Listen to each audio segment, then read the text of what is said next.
एक ही किस्म के पौधे किसी स्थान पर बड़े पैमाने पर उगाए जाते हैं तो उसे क्या कहते हैं? ऑप्शन हमारे पास है अनाज, फसल, कृषि और खेती। सही जवाब क्या होगा? जब एक ही किस्म के पौधे किसी स्थान पर बड़े पैमाने पर उगाए जाते हैं तो उसे हम फसल कहते हैं, यानी सही जवाब होगा ऑप्शन बी।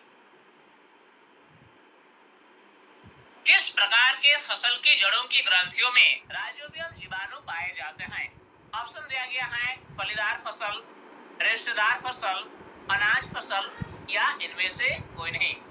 कुछ ऐसे पौधे होते हैं जिनकी जड़ों की ग्रंथियों में एक विशेष प्रकार के जीवाणु पाए जाते हैं जिन्हें राइजोबियम जीवाणु कहा जाता है।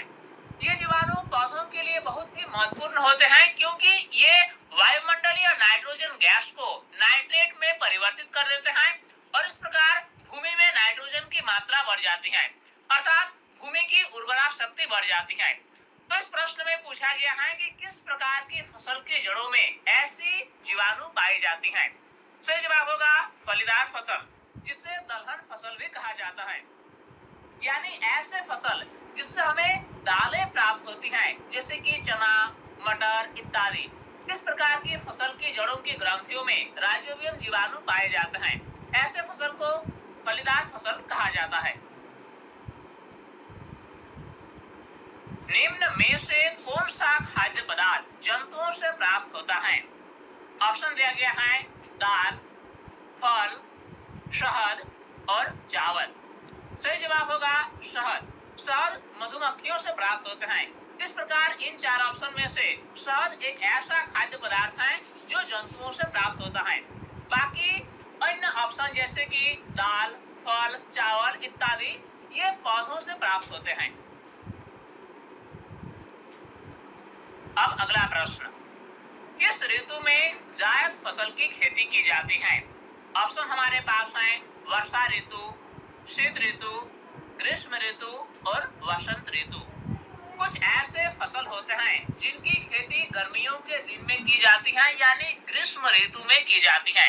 ऐसे फसल को जायद फसल कहा जाता है, यानी जायद फसल की खेती ग्रीष्म ऋतु में की जाती है। रेशेदार फसल का उदाहरण है, ऑप्शन है सूर्यमुखी, चना, गेहूं और कपास। सही जवाब है कपास। कपास एक ऐसा फसल है जिससे हमें रेशे प्राप्त होती है। रेशों से हम कपड़ा और अन्य आवश्यक वस्तुओं के निर्माण करते हैं। इस प्रकार रेशेदार फसल का उदाहरण है कपास। रबी फसल का उदाहरण है, ऑप्शन दिया गया है धान, मक्का, सोयाबीन और गेहूं। सही जवाब होगा गेहूं। गेहूं एक रबी फसल है। जिस फसल की खेती शीत ऋतु में की जाती है उससे रबी फसल कहा जाता है। गेहूं की खेती शीत ऋतु में की जाती है, इसलिए गेहूं एक रबी फसल है।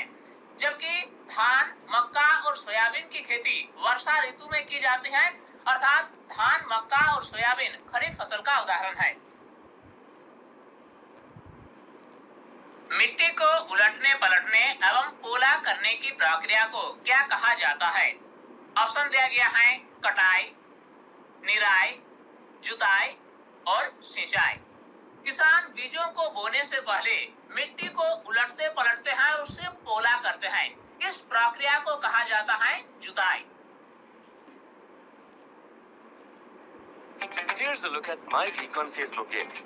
Monday morning. चक्रण पद्धति से मिट्टी पर क्या प्रभाव पड़ता है? ऑप्शन हमारे पास है उर्वरता बढ़ती है, उर्वरता घटती है, उर्वरता अपरिवर्तित रहती है या इनमें से कोई नहीं। देखिए होता क्या है कि जब किसी किसान किसी खेत पर एक ही प्रकार के फसल बार बार लेते हैं तो धीरे धीरे मिट्टी की उर्वरा शक्ति कम हो जाती है और उस खेत की पैदावार भी कम हो जाती है। इससे बचने के लिए किसान क्या करता है कि विभिन्न प्रकार के फसल एक अनुक्रम में, एक निश्चित क्रम में वे बार बार बोते हैं ताकि अलग अलग प्रकार की फसल का उत्पादन उस खेत से किया जाए। इस पद्धति को कहा जाता है फसल चक्रण पद्धति।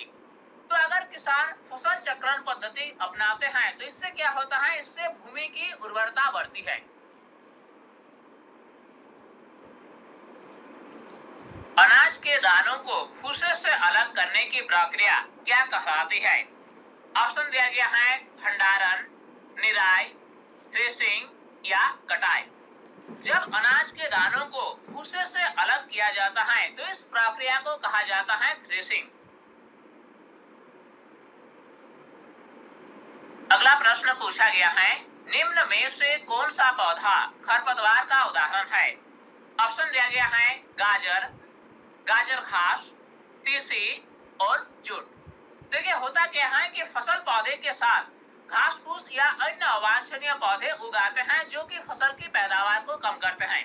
इस प्रकार के घास फूस या अन्य अवांछनीय पौधे को खरपतवार कहा जाता है, जिन्हें समय समय पर साफ करना आवश्यक है ताकि फसल की पैदावार अधिक हो।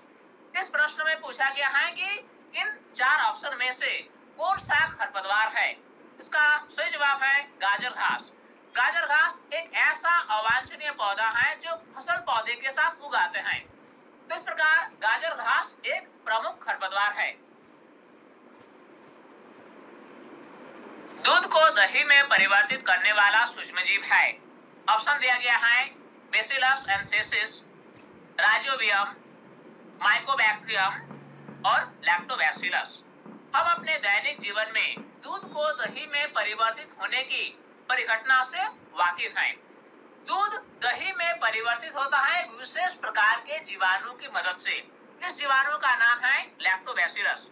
यानी दूध दही में लैक्टोबैसिलस नामक जीवाणु की मदद से ही परिवर्तित होता है। मलेरिया रोग किस जीव के काटने से हो सकता है? ऑप्शन दिया गया है मकड़ी, मच्छर, मधुमक्खी या घरेलू मक्खी।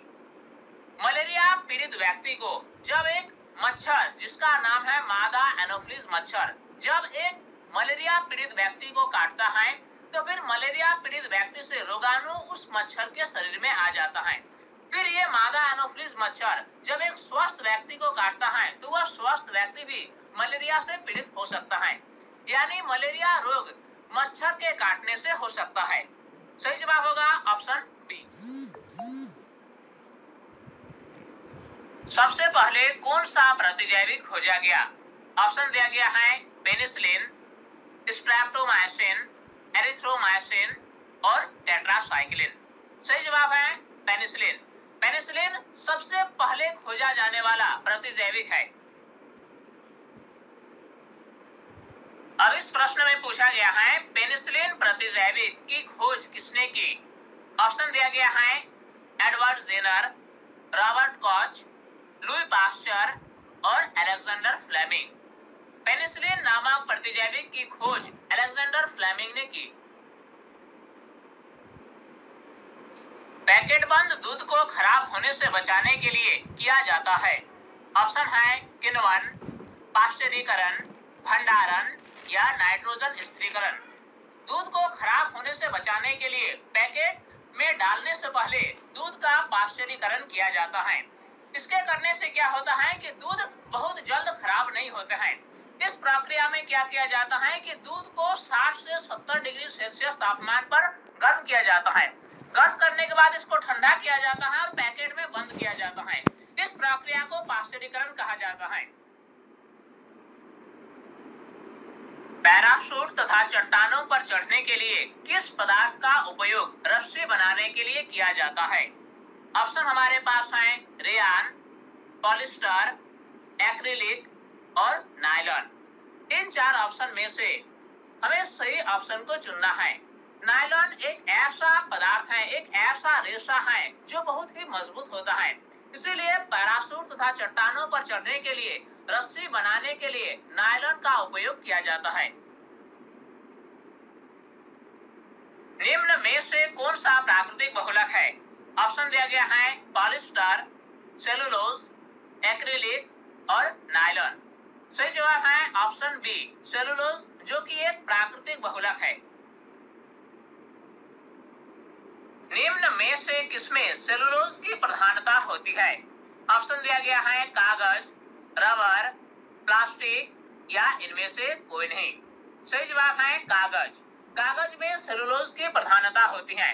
कागज का निर्माण घास फूस एवं पौधे के विभिन्न हिस्सों से की जाती है और इन सभी पदार्थों में सेलुलोज की प्रधानता होती है, अर्थात कागज में सेलुलोज की प्रधानता होती है। जीवाणुओं द्वारा अपघटित होने वाले पदार्थों को क्या कहा जाता है? ऑप्शन है जैव न्यूनीकरणीय, जैव अन्यूनीकरणीय, संश्लेषित रेशे या अपघटक। कुछ ऐसे पदार्थ होते हैं जिससे सूक्ष्मजीव यानी जीवाणु और कवक आसानी से अवघटित कर देते हैं। इस प्रकार के पदार्थों को जैव न्यूनीकरणीय पदार्थ कहा जाता है। सबसे अधिक सक्रिय धातु है। ऑप्शन है पोटेशियम, सोडियम, मैग्नीशियम या सोना। सही जवाब है पोटेशियम। पोटेशियम ऐसा धातु है जो अन्य धातु की तुलना में ये सबसे अधिक सक्रिय है। धातुओं के किस गुण के कारण उन्हें पीटकर चादर में परिवर्तित किया जा सकता है? ऑप्शन है तन्यता, आघात वर्धनीयता, कठोरता या धात्विक चमक। धातुओं की एक खास गुण है कि धातुओं को हथौड़े से पीटकर उन्हें पतले चादर में परिवर्तित किया जा सकता है।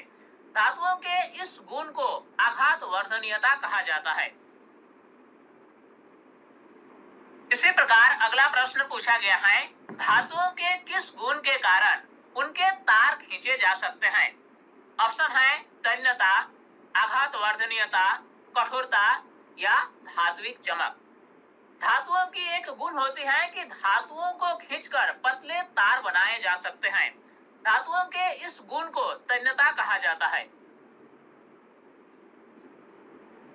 अब इस प्रश्न में पूछा गया है, एक अधातु जिसमें चमक होती है। सामान्य रूप से धातुओं में चमक होती है परंतु अधातुओं में चमक नहीं होती है। परंतु इस प्रश्न में पूछा गया है कि एक ऐसा अधातु जिसमें धातुओं की तरह चमक होती है। ऑप्शन हमारे पास है सल्फर, ब्रोमीन, आयोडीन और कार्बन। सही जवाब है आयोडीन। आयोडीन एक अधातु होने के बावजूद भी इसमें धातु जैसी चमक होती है। कमरे के तापमान पर द्रवावस्था में पाए जाने वाला धातु है। ऐसा कौन सा धातु है जो कमरे के तापमान पर द्रवावस्था में पाया जाता है? ऑप्शन हमारे पास है सोडियम, सीजियम, गैलियम और पारा। कमरे के तापमान पर द्रवावस्था में पाए जाने वाला धातु एकमात्र धातु है पारा। वाहनों के लिए सबसे कम प्रदूषक ईंधन है। ऑप्शन हमारे पास है पेट्रोल, डीजल, संपीड़ित प्राकृतिक गैस यानी सीएनजी या इनमें से कोई नहीं। गाड़ियों के लिए सबसे कम प्रदूषक ईंधन है संपीड़ित प्राकृतिक गैस यानी सीएनजी। यही कारण है कि आजकल बड़े शहरों में पेट्रोल और डीजल के स्थान पर सीएनजी का प्रयोग किया जा रहा है। इस प्रश्न में हमसे पूछा गया है, कोयला बनने में कितना समय लगता है? ऑप्शन दिया गया है 100 वर्ष, हजारों वर्ष, लाखों वर्ष या इनमें से कोई नहीं। हमारे पृथ्वी की गहराई में कोयले का प्रचुर भंडार है। वैज्ञानिकों का ऐसा मानना है कि आज से लाखों वर्ष पूर्व पृथ्वी पर घने वन थे और किसी प्राकृतिक आपदा के कारण ये वन मिट्टी के नीचे दब गए और ये पौधों के जो अवशेष हैं ये जब लाखों वर्ष तक मिट्टी के अंदर रहे तो अत्यधिक दाब और ताप की स्थिति में ये कोयले में परिवर्तित हो गए। यानी कोयला बनने में समय लगने वाला जो है वह है लाखों वर्ष। आजकल जिसे देख लो यूपी पे लूडो का कौन सा उत्पाद का सड़क निर्माण के लिए उपयोग किया जाता है? ऑप्शन दिया गया है कोक, पैराफिन, कोल गैस या बिटुमेन। पेट्रोलियम का एक ऐसा उत्पाद है जिसका नाम है बिटुमेन और इसका उपयोग किया जाता है सड़क के निर्माण करने के लिए। प्राकृतिक गैस में मुख्यतः होते हैं मीथेन, इथेन, ऑक्सीजन या प्रोपेन। सही जवाब होगा मीथेन। प्राकृतिक गैस का मुख्य संगठक मीथेन होता है। किसी पदार्थ के दहन का पोषक पदार्थ है ईंधन, ऑक्सीजन, कार्बन या जल। कोई भी पदार्थ तब जलता है जब वहां ऑक्सीजन की उपस्थिति होती है। यानी दहन का पोषक पदार्थ होता है ऑक्सीजन। विद्युत उपकरण में लगी आग को बुझाने के लिए सबसे अच्छा अग्निशामक है। ऑप्शन दिया गया है रेत, जल, कार्बन डाइऑक्साइड या ऑक्सीजन। जब किसी विद्युत उपकरण में आग लगे तो इसको बुझाने के लिए सबसे अच्छा अग्निशामक है कार्बन डाइऑक्साइड गैस, क्योंकि इस आग को बुझाने के लिए रेत सुविधाजनक नहीं है और जल से हम विद्युत उपकरण में लगी आग को नहीं बुझा सकते हैं, क्योंकि जल विद्युत का सुचालक है जिसमें आग बुझाने वाले को विद्युत का झटका लग सकता है। इस प्रकार विद्युत उपकरण में लगी आग को बुझाने के लिए सबसे अच्छा अग्निशामक है कार्बन डाइऑक्साइड गैस।